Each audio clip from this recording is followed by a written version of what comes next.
Morning all of you. मैं इसके शर्मा आप सभी को कोडिंग सीखने में स्वागत करता हूं। आज मैं मैथ का एक टॉपिक जो ट्रेन से संबंधित है, रेल से संबंधित है, इसके बारे में बात करूंगा। इसमें हम बेसिक से एडवांस तक के सभी बातों को बात करेंगे और उसमें कुछ ट्रिक्स को भी बात करेंगे कि आखिर ट्रिक्स के माध्यम से इस क्वेश्चन को कैसे सॉल्व कर सकते हैं। पूरी तरह एक्सप्लेन क्लियर करते हुए इन सभी बातों को देखेंगे। चाल क्या है, ठीक है। तो चाल आपका होता है दूरी बटा समय। यानी कि हम क्या करते हैं कि दूरी में समय से भाग देने के बाद क्या होता है, आपको चाल प्राप्त होता है।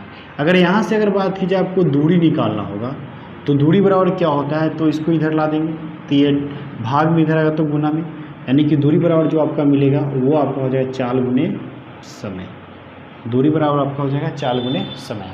अगर बात की जाए समय की तो समय कैसे निकालेंगे, तो समय बराबर होता है आपका दूरी बटा चाल, ठीक है। दूरी में क्या करेंगे, चाल से भाग देंगे और जो भागफल आएगा वो आपका क्या कहलाएगा, समय कहलाएगा। अब बात करते हैं कि यदि किसी का चाल किलोमीटर प्रति घंटा में दिया है, चाल अगर आपको किलोमीटर प्रति घंटा में दिया है और उसको चेंज करना हो मीटर प्रति सेकेंड में, चाल आपको किलोमीटर प्रति घंटा में दिया और चेंज करना हो मीटर प्रति सेकेंड में, तो इसके लिए क्या करेंगे, उस चाल को यानी कि हम ये लिखेंगे चाल गुने 5/18। अगर उस चाल को हम 5/18 से गुना कर देते, ये आपका चेंज होता है मीटर प्रति सेकेंड में। तो आपको ये ध्यान रखना है कि किलोमीटर को अगर मीटर प्रति सेकेंड में चेंज करेंगे तो 5/18 से गुना करेंगे। अगर बात की जाए कि अगर आप मीटर प्रति सेकेंड को किलोमीटर प्रति घंटा में चेंज करना चाहते हैं तो इसके लिए आपको क्या करना होगा, तो उस चाल को हम क्या करेंगे, उस चाल को आप 18/5 से मल्टीप्लाई करेंगे। तो 18/5 से मल्टीप्लाई करने के बाद ये आपका किलोमीटर प्रति घंटा में बदल जाएगा। तो इस तरह से क्या करते हैं, बदलने का काम करते हैं। सापेक्ष चाल, देखिए सापेक्ष चाल क्या होता है। सापेक्ष चाल क्या होता है, तो जब दो रेलगाड़ी एक ही दिशा में जाती हो, जैसे मान लीजिए एक रेलगाड़ी ए है और एक रेलगाड़ी बी है, दोनों अगर इसी दिशा में जा रही है तो यहाँ से सापेक्ष चाल कैसे निकालते हैं, तो ये दोनों चालों का जो अंतर होता है उसी को हम क्या बोलते हैं, सापेक्ष चाल कहते हैं। यानी कि जब दो रेलगाड़ी एक ही दिशा में जा रही हो, एक ही दिशा में अगर जा रही हो, तो उस स्थिति में अगर आपको सापेक्ष चाल निकालना होगा तो आप वहाँ से सापेक्ष चाल कैसे निकालेंगे, तो रेलगाड़ी ए की चाल में से हम क्या करेंगे, रेलगाड़ी बी की चाल को घटा लेंगे। अगर बात की जाए कि रेलगाड़ी ए की चाल x किलोमीटर प्रति घंटा है और बात की जाए अगर बी का y किलोमीटर प्रति घंटा है, और इसमें ये भी है कि भाई इसमें जो बड़ा है इसकी चाल क्या है, अधिक है। रेलगाड़ी ए की चाल क्या है, अधिक है, और इसकी चाल जो है वो आपका कम है। तो उस स्थिति में जो आप चाल का अंतर निकालेंगे तो क्या करेंगे, आप x में से क्या करेंगे, y को घटाएंगे। यानी कि x में से y को घटाएंगे तो यही आपका क्या कहलाएगा, सापेक्ष चाल कहलाता है, ठीक है। तो अगर दो रेलगाड़ी एक ही दिशा में जाते हो तो उसके चाल का जो अंतर होगा वही आपका क्या कहलाएगा, सापेक्ष चाल कहलाएगा। आपेक्षिक चाल, देखिए आपेक्षिक चाल क्या होता है, तो जब दो रेलगाड़ी विपरीत दिशा में जा रही हो तो उस स्थिति में क्या करते हैं कि दोनों रेलगाड़ी को चालों का जो योगफल होता है वही आपका क्या कहलाता है, आपेक्षिक चाल कहलाता है। यानी कि जब विपरीत दिशा में अपोजिट डायरेक्शन में दो गाड़ी जा रही हो तो उनके जो चालों का योगफल होगा वही क्या कहलाएगा, आपका आपेक्षिक चाल कहलाता है। जैसे अगर बात की जाए कि एक रेलगाड़ी ए है जो आपको इस दिशा में जा रही है, एक रेलगाड़ी बी है जो इस दिशा में जा रही है। अगर मान लीजिए कि इसका चाल आपको x किलोमीटर प्रति घंटा दिया हुआ है और b की चाल दिया y किलोमीटर प्रति घंटा, तो यहाँ से अगर बात की जाए अपेक्षिक चाल का, तो अपेक्षिक चाल क्या होगा, तो यहाँ से इसका अपेक्षिक चाल जो होगा वो हो जाएगा x प्लस y। यहाँ से जो अपेक्षिक चाल होगा क्या होगा, x प्लस y किलोमीटर प्रति घंटा। मान लीजिए कि एक रेलगाड़ी है जो किसी खंभा को क्या कर रही है, 1 सेकेंड में पार कर रही है, और प्लेटफॉर्म को, यही प्लेटफॉर्म को अगर मान लीजिए कि y सेकेंड में पार कर रही है और उस रेलगाड़ी का चाल दिया हुआ है, अगर उसका चाल दिया हुआ कि z किलोमीटर प्रति घंटा, उस रेलगाड़ी का चाल आपको z किलोमीटर प्रति घंटा दिया हुआ है, तो उस स्थिति में आप जो कीजिएगा, यहाँ से अगर आपको ये पूछा जाए कि भाई प्लेटफॉर्म की लंबाई कितनी होगी, तो यहाँ से आप प्लेटफॉर्म की जो लंबाई निकालेंगे वो हो जाएगा, प्लेटफॉर्म की जो लंबाई निकालेंगे ये आपका हो जाएगा, आपको क्या करना है कि इस दोनों के समय का अंतर, ठीक है, गुने ये चाल, तो चाल क्या है z, तो z से गुना करेंगे। अब देखिए यहाँ पे बात है कि चाल आपका किलोमीटर प्रति घंटा में दिया है, बट यहाँ पे समय किस में दिया है, सेकेंड में दिया है। तो उसके लिए क्या करना होगा कि जो समय आपको सेकेंड में दिया है, तो भाई इसको मीटर प्रति सेकेंड में चेंज करने के लिए क्या करना होगा, 5/18 से गुना करना होगा, ठीक है। तो इस तरह से आप गुना करेंगे तो क्या होगा, ये समय और ये गुने चाल, तो क्या आ जाएगा, दूरी आ जाएगा।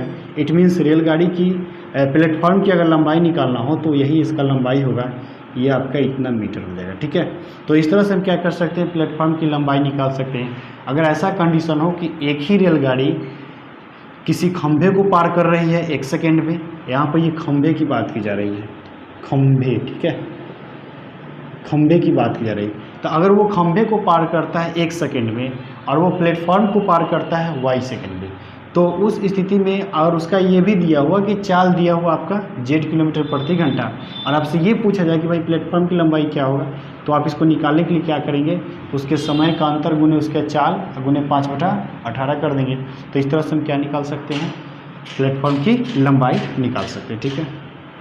अगर बात की जाए कि ये कंडीशन हो कि कोई रेलगाड़ी किसी खंभे को, मतलब एक ऐसी वस्तु को पार कर रही जिसमें लंबाई न हो, जैसे मान लीजिए कि खंभे को पार कर रही है, मान लीजिए किसी आदमी को पार कर रही है, तो उस स्थिति में ये अगर निकालना हो कि भाई एक रेलगाड़ी के द्वारा खंभे को पार करने में कितना समय लगेगा, या एक रेलगाड़ी के द्वारा किसी व्यक्ति को पार करने में कितना समय लगेगा, तो यहाँ पर बात की जाए तो सिर्फ यहाँ पर जो होता है वो दूरी क्या तय होता है, तो जो दूरी तय होता है वो सिर्फ रेलगाड़ी के बराबर दूरी तय होता है। जैसे मान लीजिए कि एक रेलगाड़ी है, अब ये एक रेलगाड़ी है, ये क्या कर रही है कि एक खंभा को पार कर रही है, चाहे एक व्यक्ति को ही पार करी, मान लीजिए यहाँ पे कोई व्यक्ति, कोई पर्सन खड़ा है जिससे क्या करे वो पार कर रही है। तो इस स्थिति में क्या हुआ कि ये रेलगाड़ी यहाँ से यहाँ तक, ठीक है, उसके बाद ये क्या करेगी, क्रॉस करते हुए बढ़ते चली जाएगी। तो इस स्थिति में बात की जाए तो ये पर्सन जो है वो, इसका जो लंबाई है वो क्या है, बहुत ही नगण्य है, 9 के बराबर है। तो उस स्थिति में वो पर्सन को जो पार करेगा तो वो सिर्फ किसका दूरी तय करेगा, वो अपनी दूरी तय करेगा।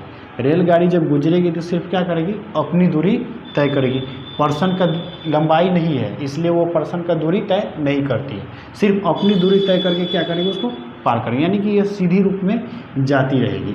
तो उस कंडीशन में अगर बात की जाए कि अगर नगण्य वस्तु को, यानी कि एक ऐसा वस्तु की बात की जाए जिसमें लंबाई नहीं हो, और वैसे वस्तु को अगर कोई रेलगाड़ी पार करता है और उस स्थिति में आपको पूछा भाई कि समय कितना लगेगा, तो वहाँ से आप समय निकालने के लिए, आप वहाँ से समय निकालने के लिए क्या करेंगे, रेलगाड़ी की लंबाई को लेंगे दूरी के रूप में, रेलगाड़ी की लंबाई हो जाएगा आपका दूरी के रूप में, अब बटा क्या हो जाएगा, चाल, जो उसकी चाल दिया होगा और वो हो जाएगा, यानी कि रेलगाड़ी की लंबाई में हम क्या करेंगे, उसके चाल से भाग देंगे तो आपका समय आ जाएगा।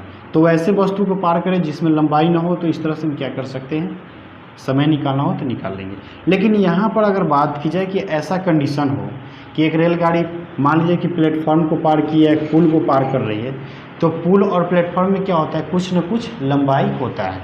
तो एक रेलगाड़ी किसी भी वस्तु को पार करे, चाहे वो एक रेलगाड़ी दूसरी रेलगाड़ी को पार करे, एक रेलगाड़ी प्लेटफॉर्म को पार करे, या एक रेलगाड़ी पुल को पार करे, ठीक है, तो जिसमें लंबाई होता है तो उस में क्या होता है कि वो रेलगाड़ी का जो पार कर रही है उसकी तो लंबाई होती ही है, प्लस उसके साथ किसकी लंबाई को जोड़ते हैं, तो वो जिस वस्तु को पार करती है, यानी कि जिसमें लंबाई हो। जैसे अगर ये रेलगाड़ी अगर पुल को पार करे तो इस रेलगाड़ी की लंबाई प्लस पुल की लंबाई आ जाएगा।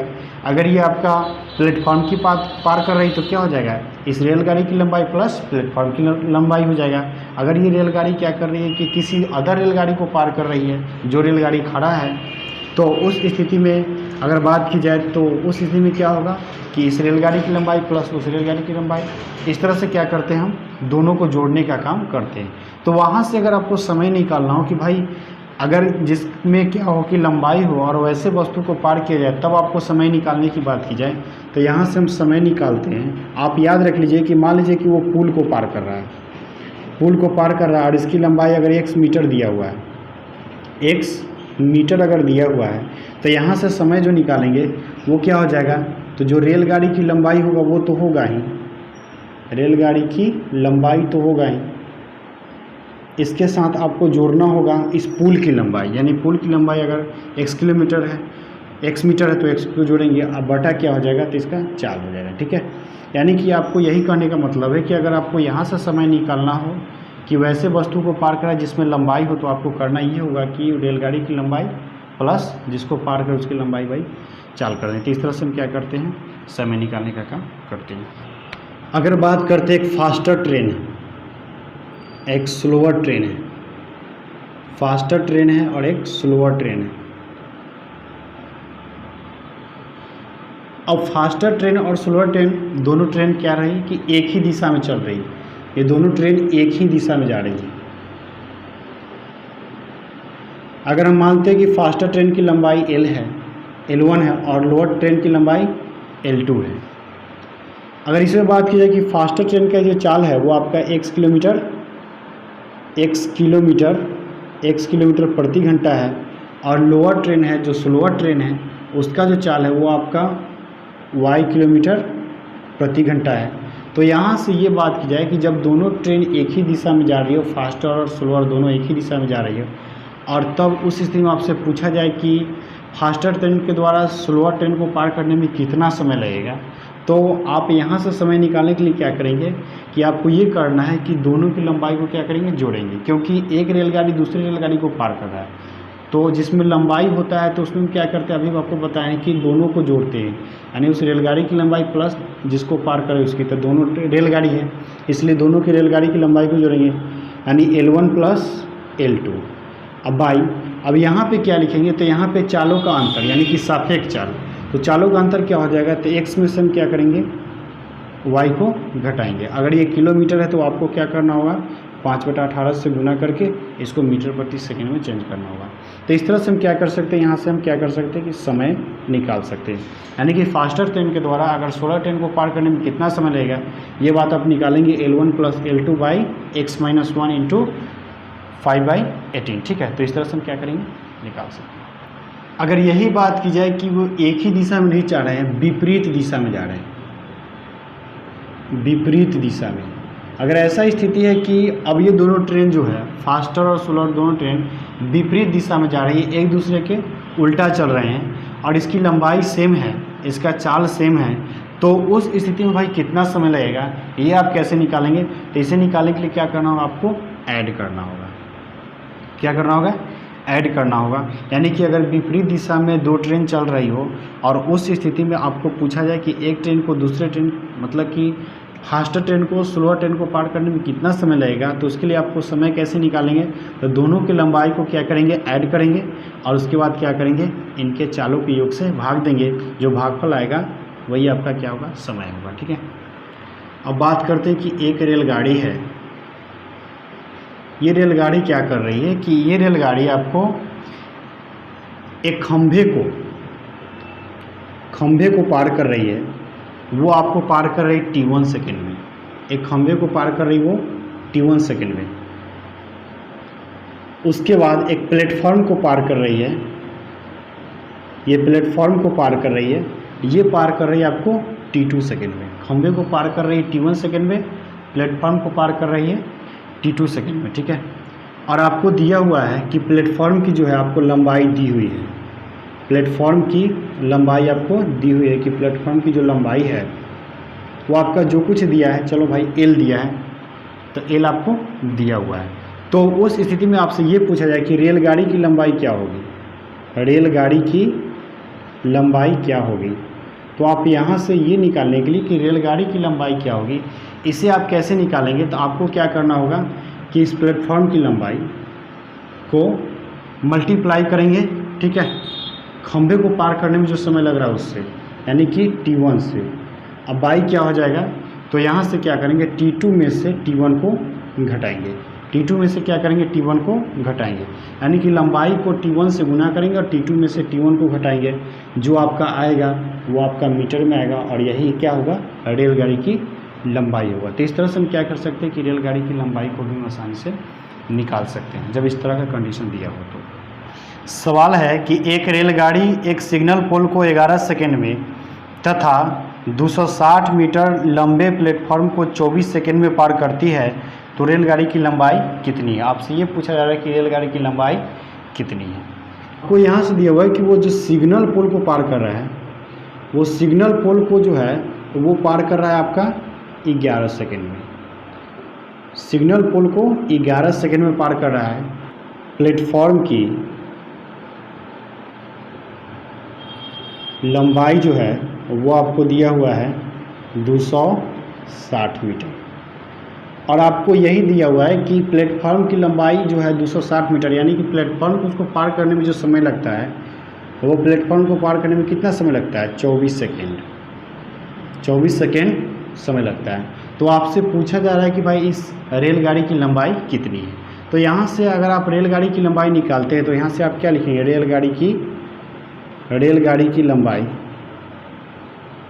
तो आप रेलगाड़ी की जो लंबाई निकालेंगे वो कैसे निकालेंगे, अभी मैं आपको बताया था कि जो प्लेटफॉर्म की लंबाई होगा, यानी कि एक फॉर्म ट्रिक्स जो बताया था आपका L गुने T1 by T2 minus T1। तो आपको यहाँ से वही बात करना है कि आपको लंबाई कितना दिया है 260 गुने T1, तो T1 कितना सेकेंड है, तो पहला समय जो है यही आपका T1 हुआ और दूसरा जो समय दिया वही आपका T2 है। तो आपको क्या करना है कि 11 से मल्टीप्लाई करेंगे और डिवाइड, उसके बाद क्या लिखेंगे डिवाइड में। तो आपको क्या करना है कि T2 में से T1 को घटाना है, यानी कि 24 माइनस क्या हो जाएगा 11 हो जाएगा। तो यहाँ से ये जो मिलेगा आपको ये हो जाएगा 260 गुने 11 बटा, यहाँ से ये घट जाएगा तो आपको क्या आएगा 13। तो यहाँ से डिवाइड करेंगे तो क्या होगा 20, तो ये हो जाएगा आपका 220। ठीक है, 220 मीटर यही रेलगाड़ी की लंबाई होगी। तो इस तरह से क्या कर सकते हैं, इस पर जितने भी सवाल बन सकते हैं उन सभी सवाल को आसानी से सॉल्व कर सकते हैं। ठीक है, अगर वीडियो अच्छा लगता है तो मेरे चैनल को सब्सक्राइब जरूर कीजिएगा, लाइक कीजिएगा और शेयर कीजिएगा, ताकि डाले जाने जितने वीडियो उसका नोटिफिकेशन आपको मिलता रहेगा। मिलते हैं नेक्स्ट वीडियो में। Thank you.